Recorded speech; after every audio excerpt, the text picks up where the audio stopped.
Hai, selamat datang di kelas Tarot dan Oracle Online. Gue Nanda Salawati. Hari ini kita akan bahas tips sukses buat membaca tarot di YouTube.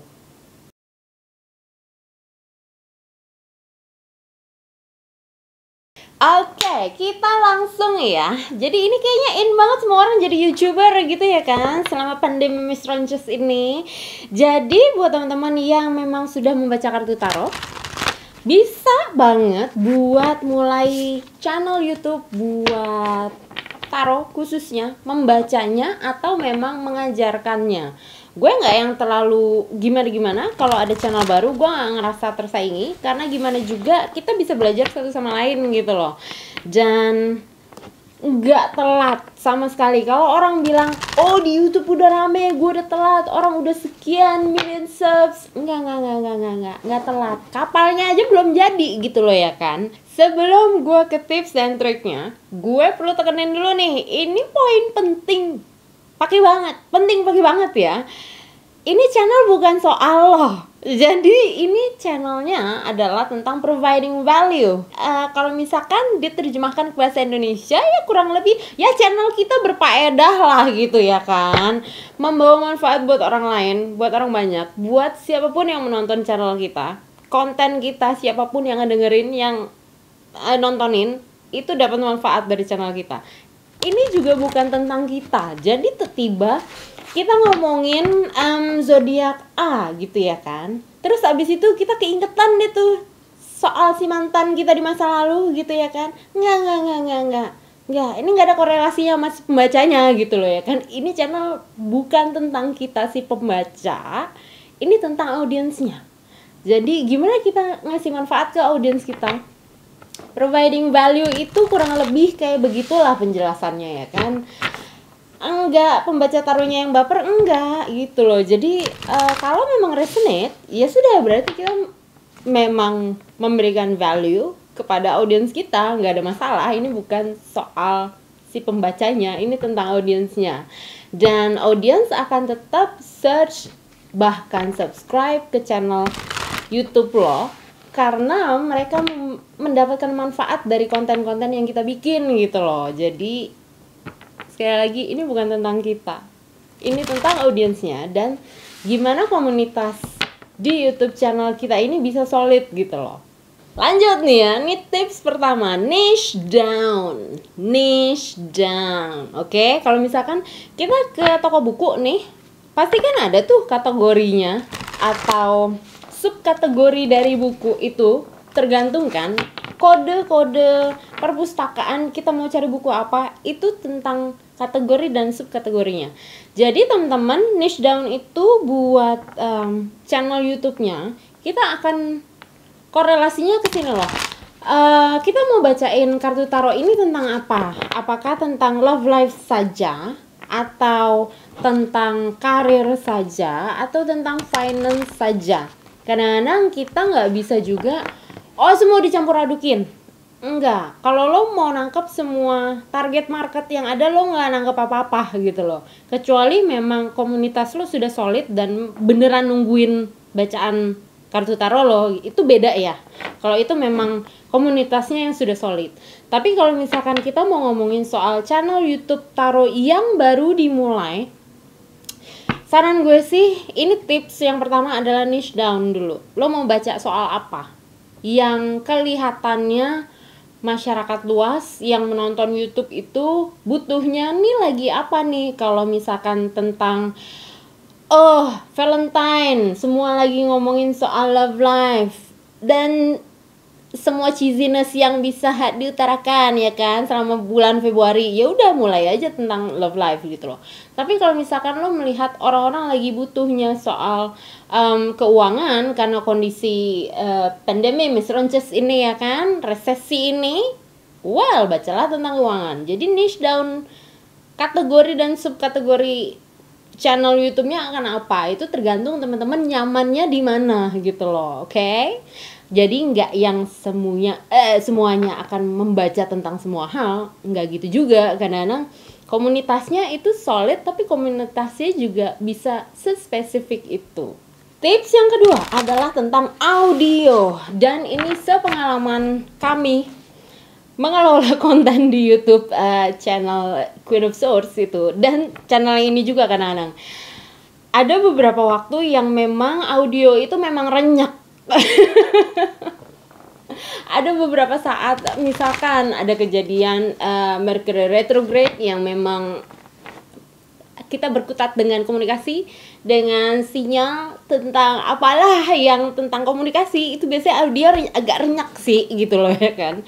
Jadi di sini juga kita perlu perhatiin gambarnya kadang-kadang nggak begitu berpengaruh.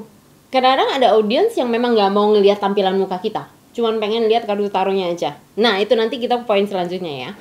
Tapi kalau misalkan kita mau ngomongin soal tarot, yang mereka butuhkan bacaannya, berarti kan bacaan itu dikomunikasikan dari audio kan, melalui perangkat audio. Jadi ini penting banget, karena orang juga nggak terlalu butuh ngeliat sambil ngerjain apa, dia masih tetap bisa dengerin. Ada pengalaman lagi nih.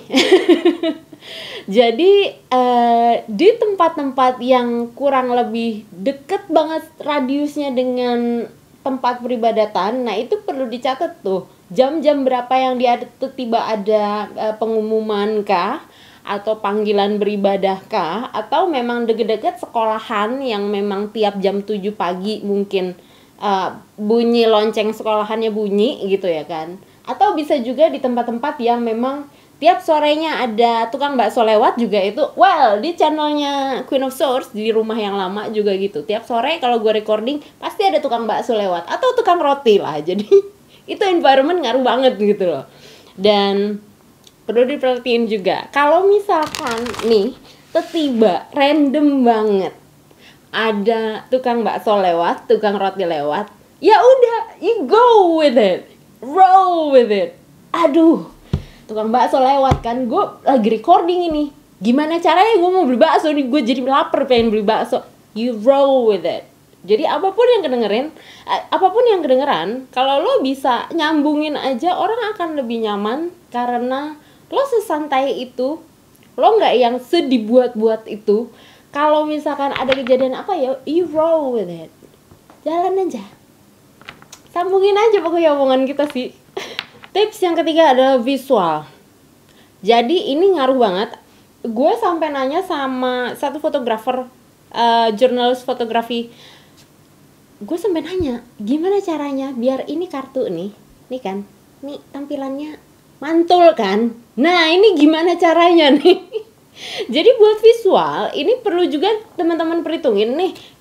Kalau misalkan pakai kartu-kartu yang licin, yang laminasinya doff kayak gini, ini beda nih mantulnya sama yang laminasinya memang shiny gitu loh. Ini pasti akan ngaruh dengan visual di channel YouTube teman-teman. Kalau misalkan teman-teman baca tarot, pasti kan ada beberapa waktu yang memang menunjukkan kartu ini kan. Nah ini perlu diperhitungin, ini mantulnya kayak gimana. Jadi tampilannya pun perlu diperhitungin, point lightingnya akan di mana aja naruh lighting. Soal visual juga gue perlu ingetin juga, ini poin 3B kali ya.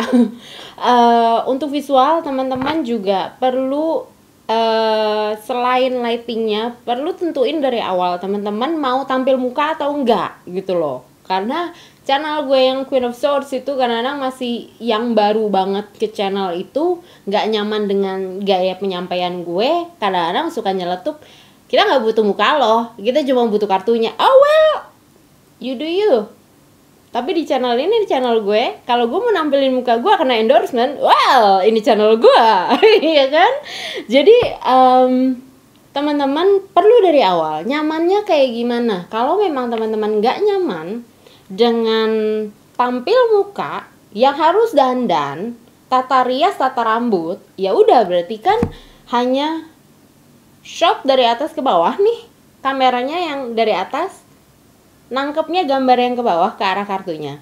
Tapi kalau hanya kartunya saja, ada satu hal juga yang mesti teman-teman catat adalah jangan lupa kutekan tangan ini terawat ya. Ini kutek gue udah agak somplak-somplak, jadi gue lebih nyaman mendingan gue dandan daripada gue nunjukin kutekan gue yang udah nggak bener ini gitu loh.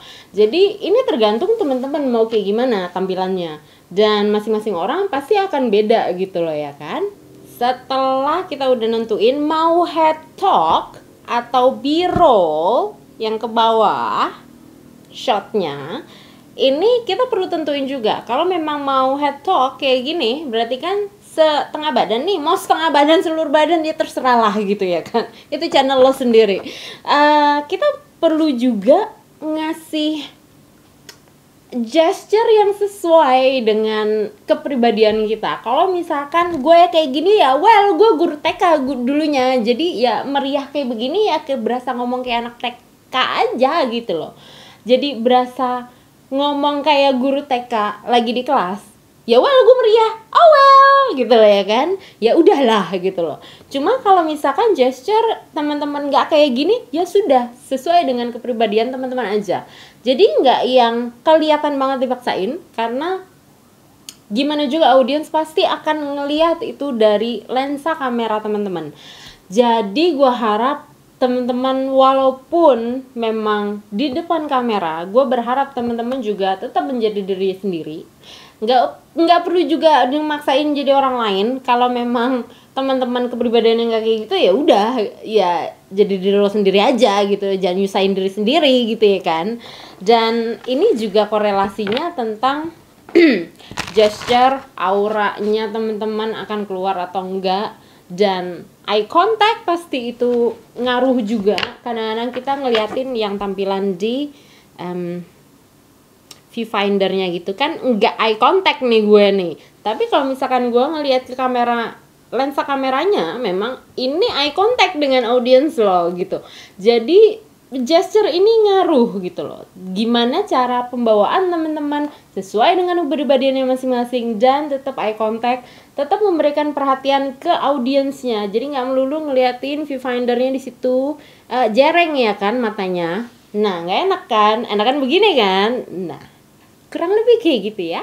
Poin yang keempat adalah community building. Gimana kita bisa bikin komunitasnya solid. Dan terus terang aja di channel yang Queen of Sword Reading itu memang AdSense-nya tidak dinyalakan sampai kami mencapai 10.000 subscribers. Ada alasannya, karena kami perlu juga dari awal itu membuat komunitas yang solid. Kadang-kadang kalau komunitasnya belum solid, mereka akan keganggu dengan iklan-iklan yang tiba-tiba muncul, yang bumper ads, yang tiba-tiba lagi seseruannya baca kartu tarot, abis itu diganggu iklan, itu kan gak enak banget gitu loh. Kecuali memang komunitasnya sudah solid dan sudah memang menunggu bacaan tarot dari kita, itu baru enak tuh buat AdSense-nya dinyalain. Dan memang ada income dari AdSense, kita gak perlu bohong, kita juga gak perlu nutup mata. Ini pekerjaan yang memang secara profesional kita tekuni gitu loh. Jadi komunitasnya solid dulu. Solid itu dalam artian gini, bisa ketakar dari analytics-nya YouTube teman-teman sendiri. Setiap channel pasti ada YouTube Studio, dan di situ teman-teman bisa lihat analytics-nya kayak gimana. Targetnya teman-teman itu bukan tentang likes kadang-kadang, tapi tentang komen. Itu dengan banyaknya komen-komen yang teman-teman juga tanggepin, dan targetnya akan berubah menjadi sekian persen komen dari setiap video sudah kita jawab. Lebih yang kayak gitu. Jadi membangun komunitas ini menjadi satu komunitas yang solid itu dengan kita tetap ngasih perhatian, walaupun videonya itu sudah mungkin 2 bulan kemudian kita baru jawab, tapi tetap ditanggepin. Audiens kita tetap ditanggepin. Ada beberapa waktu yang memang kita pindahan dan kesibukan kita lagi riuhannya lagi luar biasa, komen itu sempat terbengkalai, dan itu berpengaruh banget ke suggestion video kita. Jadi video kita akan nempel nggak ke channel lain yang juga membahas bacaan tarot. Nah itu akan ngaruh banget sama analytics di YouTube channel teman-teman. Dan itu pasti akan ngebangun komunitas dari channel YouTube teman-teman. Poin kelima, yang terakhir. Oke, mari kita bicara tentang duit ya. Ini perkara duit nih ya. Ini tentang business expansion. Jadi bagaimana mengembangkan bisnis dari sini, bukan maksudnya buat ngebisnis banget, enggak gitu loh. Kita terkait AdSense saja, itu kan income kita. Dan teman-teman mau source sumber pendapatannya dari mana? Apakah dari AdSense melulu, atau teman-teman bisa buka konsultasi personal reading, itu juga bisa ada sumber pendapatan lain. Atau teman-teman bisa juga dengan endorsement, bisa. Atau kalau misalkan subsnya mungkin teman-teman belum pede untuk mengajukan endorsement, berarti kan teman-teman juga bisa memanfaatkan komunitas yang solid ini. Yang sudah solid ini dijadiin member dong, gitu loh. Ada channel membership di YouTube, memang ada potongannya. Gimana juga ada potongannya. Atau bisa juga ke misalkan Patreon, bisa juga Patreonnya Indonesia namanya Karya Karsa juga ada. Di situ teman-teman bisa mulai ngupload video-video yang unlisted dan dijadiin konten khusus buat member dari komunitas teman-teman. Jadi beberapa tarot reader memang ada membership itu entah dari websitenya sendiri. Tapi kalau misalkan bikin website baru, berarti kan ada cost di situ. Kalau misalkan mau gratis tapi ada potongan admin, berarti kan entah YouTube membership atau Patreon atau Karya Karsa di sini. Kalau YouTube membership ini ada kualifikasi untuk minimum subscribers di situ. Jadi kalau misalkan teman-teman mau yang dari awal gratis dulu, oke, bisa ke Patreon, bisa ke Karya Karsa. Kalau misalkan memang audiensnya mayoritas di Indonesia, berarti teman-teman bisa ke Karya Karsa daripada Patreon, karena sistem pembayarannya lebih user friendly untuk Karya Karsa. Gue nggak di-endorse sama Karya Karsa ini ya.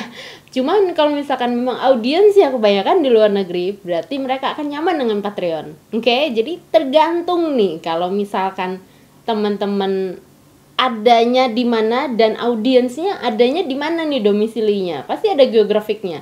Dan buat ke website pribadi, gue nyaranin nanti dulu. At least membership ini yang dari YouTube dulu deh udah nyampe. Nah, teman-teman bikin membership dari YouTube channelnya, dari dalam YouTube-nya. Kalau memang sudah lebih besar lagi komunitasnya, sudah income-nya sudah bisa membuat investasi di sebuah website yang baru, oke, bikin dari websitenya teman-teman sendiri. Sebelum video ini selesai, gue perlu tekenin lagi buat teman-teman yang memang memproduksi konten bacaan tarot di YouTube. Ada poin penting yang gue harus sampaikan. Jadi energinya teman-teman itu perlu di manage. Kalau gue memang memproduksi konten YouTube itu dengan sistem batch production. Jadi dalam satu hari gue bisa bacaan 4-6 satu hari, oke? 4-6, berarti kan 4-6 video. Tapi bagaimanapun lensa kamera ini juga menyerap energi gitu lah. Ini jadi lensa kamera ini juga plus lightingnya ya kan, 3 point lighting gitu ya kan, itu nyerap energi gitu. Jadi setiap kali membaca kartu ini perlu di manage juga energinya.